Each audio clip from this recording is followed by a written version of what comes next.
Hello and welcome to the Source One podcast. Consider us your source for the latest procurement, supply management, and strategic sourcing insights, anytime, anywhere. My name is Philip Ideson. I'm the host of the Art of Procurement podcast. There's a few things that I do, but that's where a lot of people will probably know me from.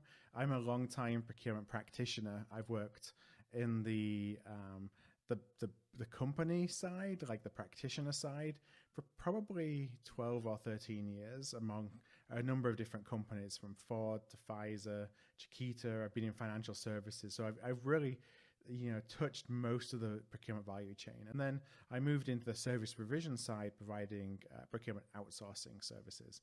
So, helping organizations transform their procurement capabilities using more of a hybrid of internal and external resource.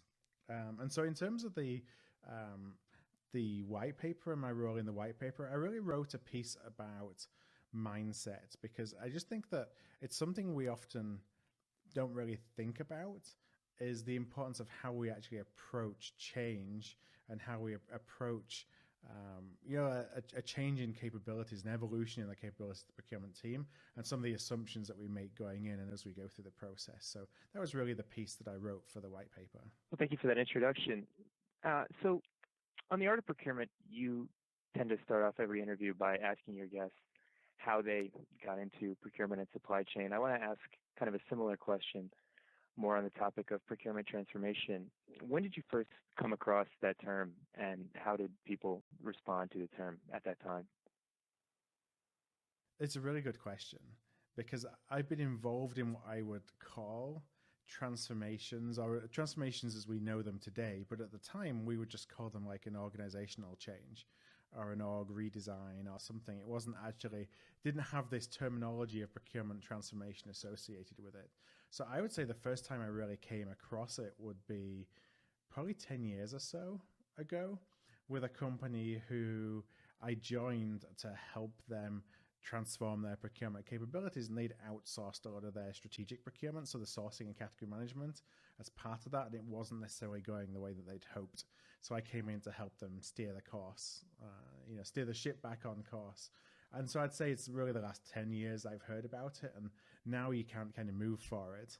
And I'm not sure that that's because it's new. I think it's just that we've assigned a term with the idea of having a defined project around the increasing of our capabilities. And do you think the emergence of that term and the whole new understanding of the concept has to do with the sort of strategic evolution of the function that we've seen over that period?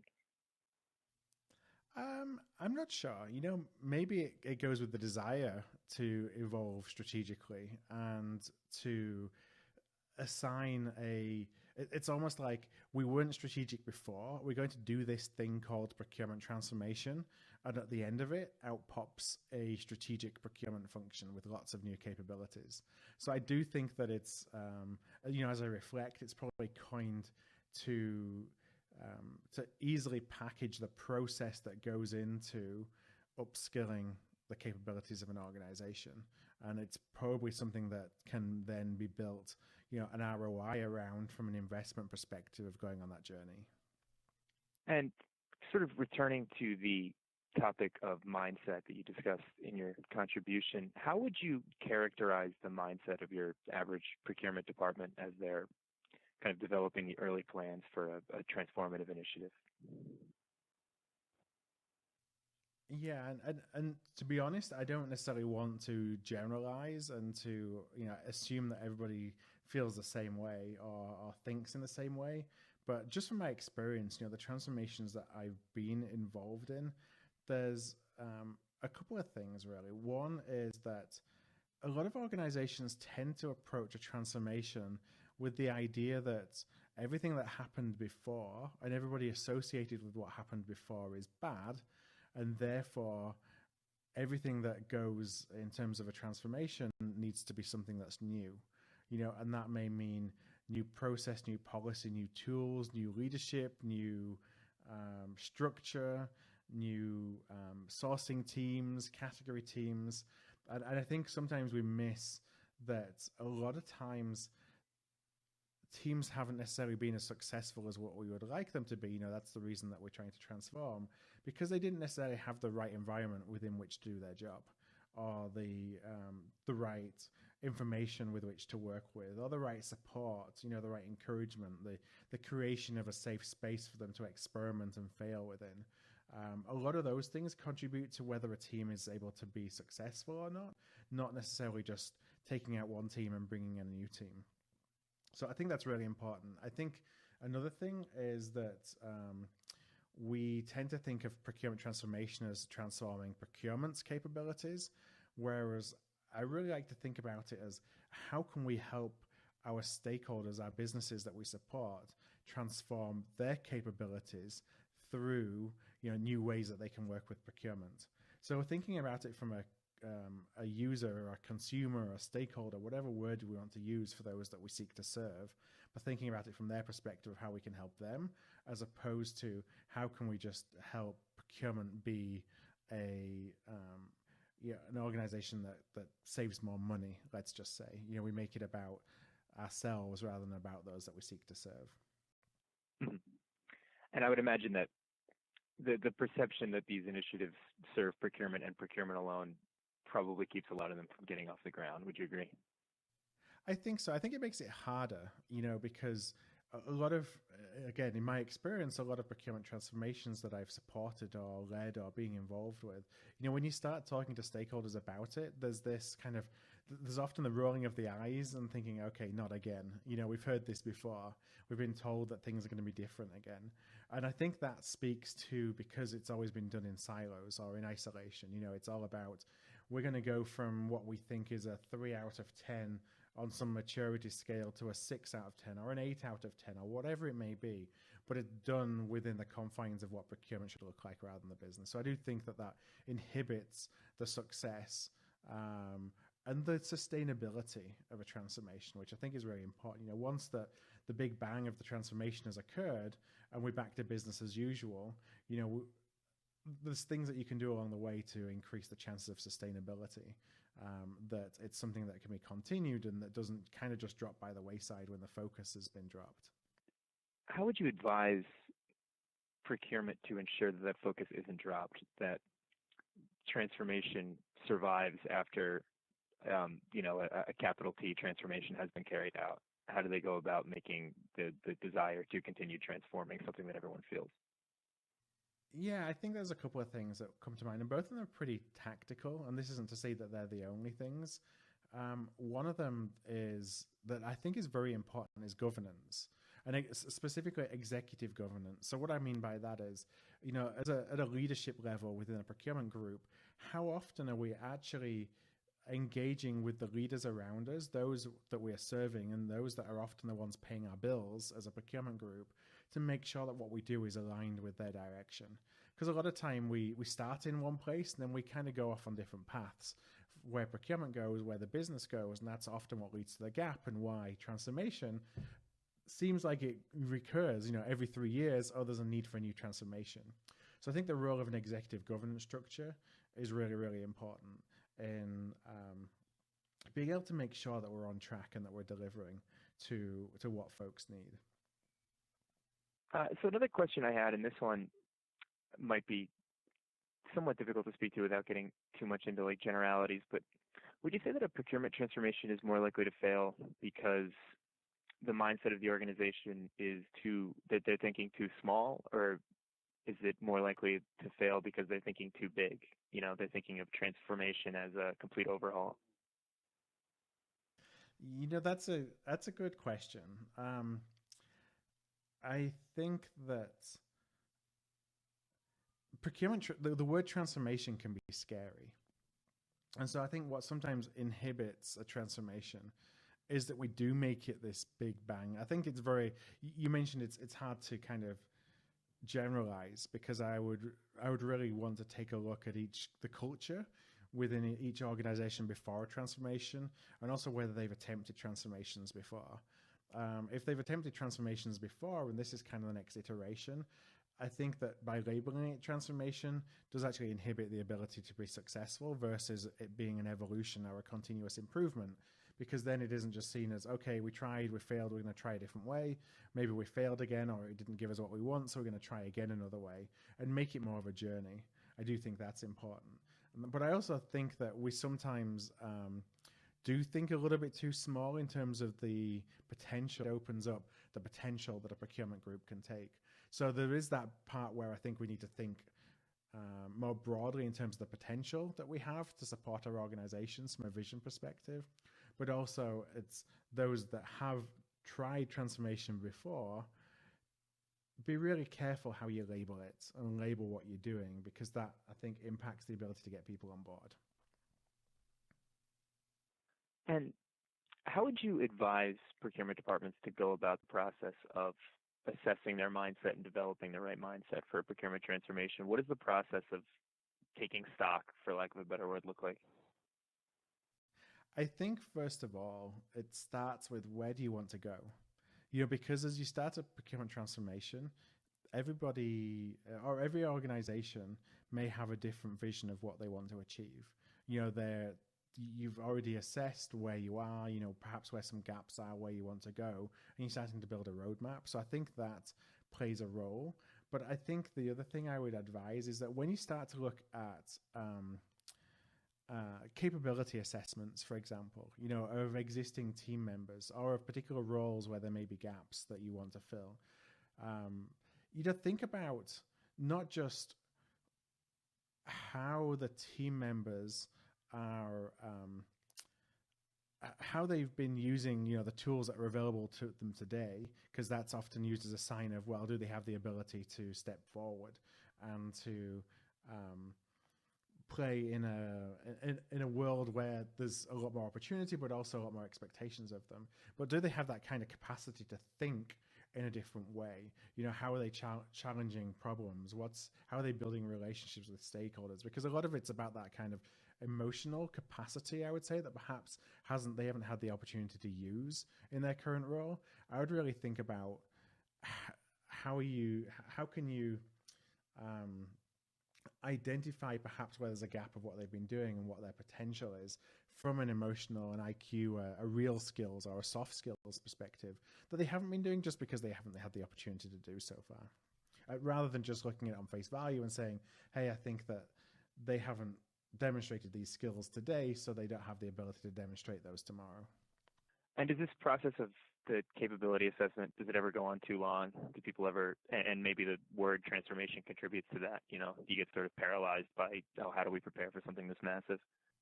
Yeah, it's actually funny you say that, because I just had a call this morning with a client of ours, and we're talking about capability frameworks and how you can really make these overly onerous and very complex, because you're starting to assess against every single thing that they may need to do in a job and every single way that they may try and do it.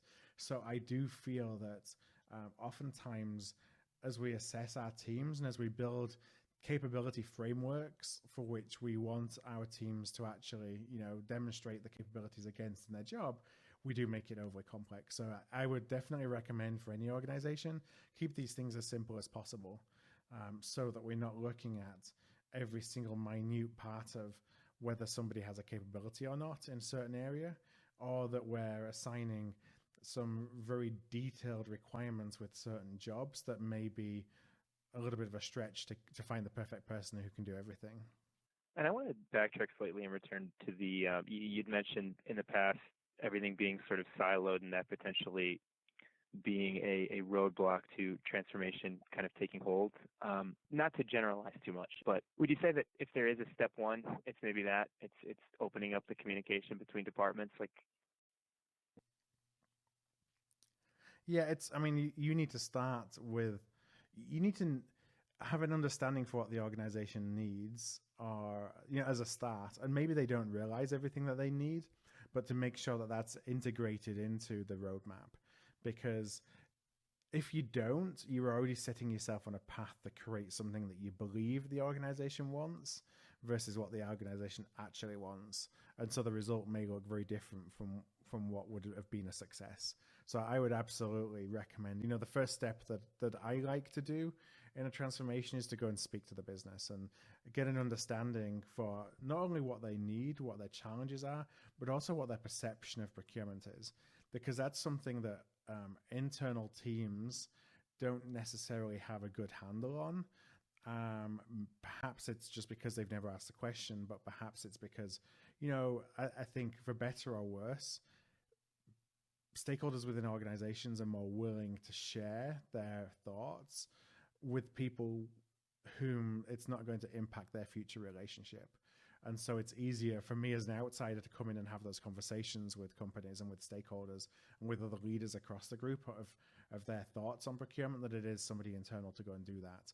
And I think that often brings up some eye-opening insights, both from a negative, like with challenges, which are obviously then turned into opportunities, but perhaps things that you do that you don't realize that you do that the business actually values. That you hadn't put a particular value on. So I think that's critical when it comes to even starting to think about how you're going to evolve or transform your procurement capabilities. And what is that perception of procurement typically? And is that ever a stumbling block for these initiatives? Yeah, I mean, I think that when you are doing a procurement transformation, it's often because procurement has struggled in building the relationships it needs to have the impact that it wants or that the business needs from it within the organization. So when you do ask those questions, there is often a challenge that people have had in working with procurement, that the process is too slow, or you don't necessarily have the insights that I would expect because you just don't know the business as well as I do, or they talk about the roadblocks that we put in place as opposed to the opportunities that we may provide. But on the flip side, I also find, I would say more often than not, so one of the things I do is I'll go and ask a client, who are the people who are likely to have the strongest opinion about working with procurement? Who do they think that are going to say the worst things, essentially? And you go and talk to those people. And I would say in most cases, there's actually a desire to work with procurement to improve, I don't want to say improve our capability, but to perhaps improve the relationship and to get a better understanding of both what we can do for them and how they see us, they being the stakeholder, and the value that they bring into a procurement process. So I don't necessarily see people wanting to just completely avoid us, even though they may do so in their day-to-day work. It's more because they don't understand, because we haven't done a good job of communicating the value, or we haven't done a good job of demonstrating the value, but there's an openness to change. So that's something that surprised me, is how open within most organizations stakeholders are. Well, so you basically answered my final question there then. I was going to ask, would you say that you are optimistic about kind of all parties involved changing their mindset in the ways that you see as necessary? To change, I think so long as they have, the voice is heard in terms of what we're building, that what we're building is going to be something that's fit for their purpose. Yeah, absolutely. I think that the first thing to recognize is that mindset is important, and to kind of take a step back and challenge some of the assumptions that we make, because I think that a lot of the things that we do are just baked on like we've always done it this way. We've always done it this way, so this must be the right way of doing things. And I like to just challenge that, because where some things may be done the way they always are done for very good reason, others may be just because we didn't know any different or we never challenged it. So I like to encourage folks to challenge their assumptions and to not just necessarily think about doing things the way that they've always done. And that goes down to leading change as well, and driving change and driving transformation. But I am very optimistic about the value that we can create, and therefore, the sustainability of a transformation, so long as it's done in partnership with the business. As long as we're building it for a business, it's like any business. If you're providing something that your clients and your customers want, they will always come back for more. And if you're not, then they won't. And if they're not coming to you, if we're not providing a compelling enough value proposition, then they'll vote with their feet. And if we are providing a compelling value proposition, then they're going to want more of what we do.